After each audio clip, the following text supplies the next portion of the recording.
All right, quick Fusion 360 trick here.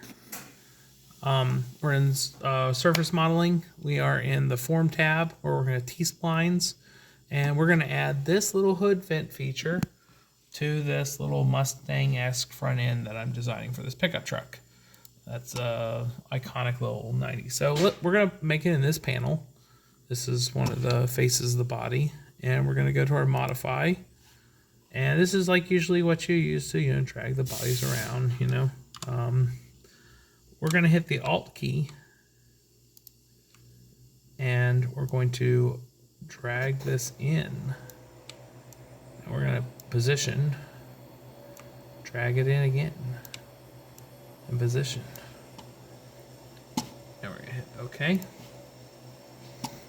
And what that did was that made more faces out of that body of faces.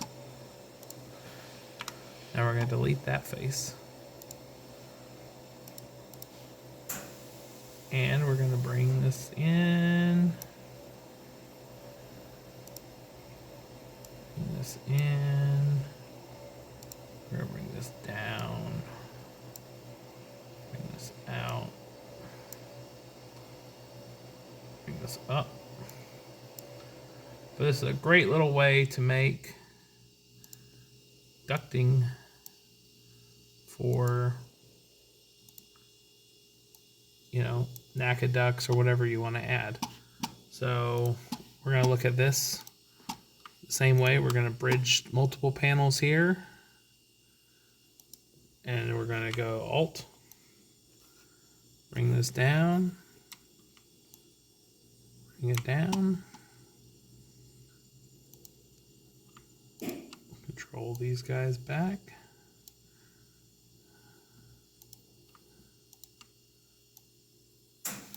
Control these guys back. And look, we're kind of making like a Group C style hood vent.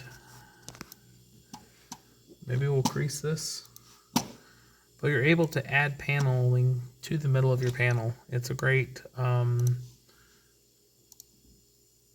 little trick.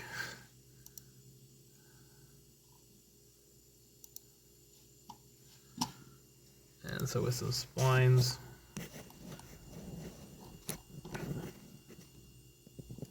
there you go, we added some faces. Obviously you want to clean that up now, but it's a great way to add faces to an existing planular body and not having to chop the whole thing up.